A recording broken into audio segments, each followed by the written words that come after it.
Salut à tous et bienvenue dans ce nouvel épisode tuto de Photantic.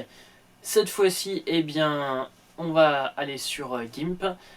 Je vous avais dit que j'aimais bien les choses un peu atypiques en photographie. Et bien cette fois-ci, on va voir comment faire en sorte que notre image tienne et s'affiche dans n'importe quelle forme personnalisée. Bien sûr, l'image finale sera en rectangle puisque quand on sauvegarde un fichier JPEG, il y a une longueur, une largeur, même si on imprime sur un support rond. Mais au moins, on a un aperçu de ce qu'on va avoir au final. Et après, c'est à vous ou d'avoir le support de cette forme-là ou d'imprimer sur une feuille ou un support rectangulaire et de le découper à la forme voulue. Mais au moins, notre image tient sur cette forme. On voit tout de suite le résultat. Nous voici sur GIMP avec notre image de base qui est déjà là. Alors on va dupliquer ce calque pour pouvoir travailler sur un nouveau calque.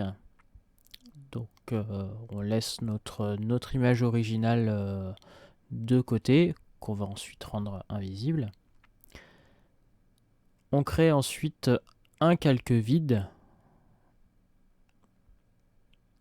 Donc ici j'en ai créé deux, mais seulement un est nécessaire. Pour créer la forme, on va créer en fait une sélection. Donc ici je vais faire une forme simple, je vais faire une forme ronde que je vais remplir en noir, donc avec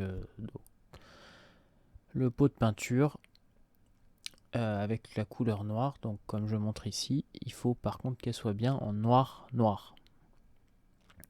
Ma forme doit être placée sous le calque principal. Malheureusement ici sous GIMP, je ne peux le faire qu'avec qu'un seul calque.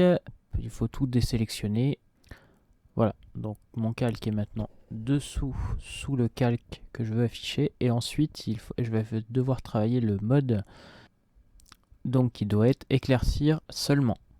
Et là, donc ici, on a donc tout ce qui est sur ma forme qui va apparaître. Voilà, j'espère que ce petit épisode vous a plu. N'hésitez pas à me dire ce que vous en pensez en commentaire, à vous abonner si vous aimez bien les choses atypiques en photographie ou même d'autres objets technologiques, antiques ou atypiques. Et je vous dis à la semaine prochaine.